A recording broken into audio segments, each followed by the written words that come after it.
మామ నమస్తే, బాగున్నావా? నేను బాగానే ఉన్నాను మామ. ఇంకేంటి సంగతులు? మన వాళ్ళు ఎలా ఉన్నారు? ఊరు ఎలా ఉంది? ఊరికేమైంది మామ, బాగానే ఉంది. మేము కూడా అందరం బాగానే ఉన్నాం. ఓకే మామ, మరి సరే నేను ఉంటా. మామ నీతో విషయం చెప్తామని ఫోన్ చేసిన మామ. చెప్పురా. మా సర్పంచ్ రిజర్వేషన్ ఈసారి మన వాళ్ళకే వచ్చింది. అందరం కలిసి నిన్ను నిలబెడదాం అనుకుంటున్నాం, నువ్వు రావాలి. లేదురా, నాకు ఆ ఆలోచన లేదురా. మామ, మన వాళ్ళందరూ నిన్ను సర్పంచ్గా నిలబెడని అనుకుంటారు.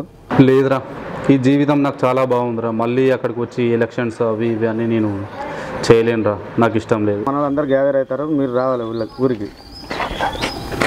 సిరానా ఈసారి నువ్వు రావాలి, సర్పంచ్ కావాలి, మన ఊరు బాగుపడాలి. రేయ్ చెప్తే వినాడు.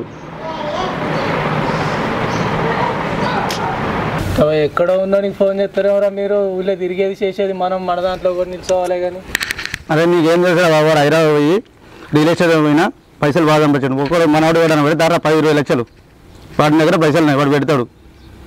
సర్పంచ్ అంటే మనలో 10 రోజులు పొద్దు పోరాలకు పంపిద్దాం. మళ్ళీ సాయంత్రం వరకు వస్తానట. మన వాళ్ళందరికి ఫోన్ చేయరి, సమ్మక్క కాడికి రమ్మనుర్రి. హరీఫ్ బాయ్ నువ్వు చికెన్ కొట్టాలకి ఎంత ఇక ఓకేనా? అందరూ వస్తారు కానీ సుక్కలేంది అయితే ఎవరు రాడు. మరి అరే వచ్చేది ఎందుకు రా భయ్ వాడు? ఏరా మన వాళ్ళందరూ వచ్చాయని ఫోన్ చేసి రమ్మని ఎక్కడ చెప్తాను.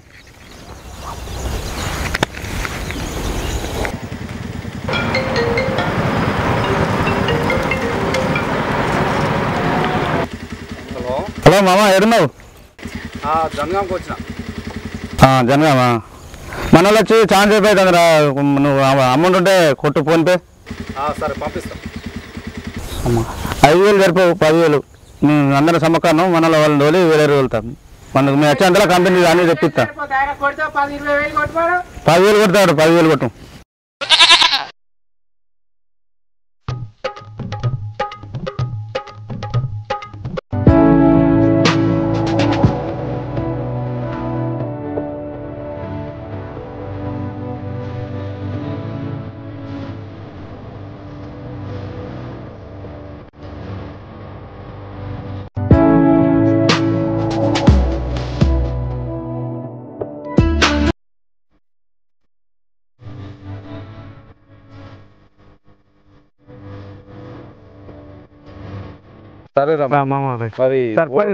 గెలిచినట్టే కదా? గెలిచినట్టు ఖచ్చితంగా సర్పంచ్ మన ఖచ్చితంగా సర్పంచ్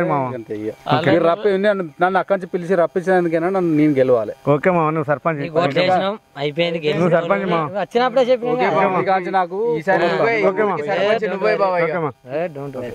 ఓకే మా, నువ్వే సర్పంచ్ గెలుతావా? రైట్ మా. ఇక్కడ ఉన్న వాళ్ళు మీరు ఉండు అంటే ఎక్కడి నుంచో రప్పిత్తిరి పైసలు ఉన్నాయి. ఎవడెక్కిస్తామని కొట్టేస్తా పెట్టిందా 10 కానీ పైసలు ఇస్తే వానికి ఇవ్వడం.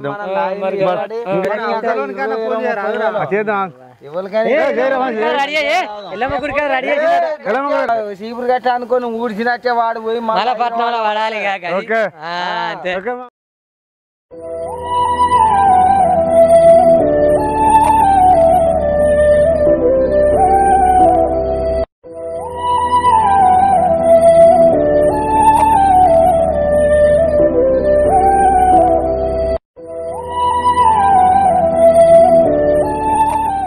మామ అయిందేదో అయిపోయింది కానీ బాధపడకు మామ.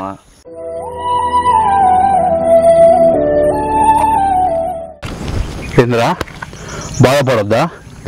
సుక్కోడు పోస్తాడు, ముక్కోడు పెడతాడని పూటకో జెండా పట్టి గంటకో పార్టీ మారబడినంతకాలం సమాజం బాగుపడదురా. రోజు 8 గంటలకే తలుపులు వేసే జనాలు ఓట్ల ముందు రోజు మాత్రం రాత్రి 3 అయినా తలుపులు తెరిచే ఉంటాయి, లైట్లు వేసే ఉంటాయి. సమాజం మారాలి, సిస్టమ్ మారాలి అనడం కాదురా, ముందు మీరు మారండి. రేయ్, నిన్న మీరు తీసుకున్న 500 రూపాయలు రోజుకు 27 పైసలు రా. కనీసం అరుక్కునేవాడైనా రోజుకు కనీసం 100 రూపాయలైనా సంపాదించుకుంటాడు. అయినా రాజ్యాంగాన్ని రాసిన అంబేద్కర్ గారినే ఓడించిన దేశం రా మనది. రేయ్, ఓటర్ అనేవాడు డబ్బులు తీసుకోకుండా ఎప్పుడైతే ఓటేస్తాడో అప్పుడేరా సమాజం మారుతుంది, ప్రజాస్వామ్యం బాగుపడుతుంది. రేయ్, అంబేద్కర్ గారు ఏమన్నారు తెలుసా? నా దేశ ప్రజలకు నేను కత్తినివ్వలేదు, మహా అద్భుతమైన ఓటు అనే ఆయుధాన్ని ఇచ్చాను.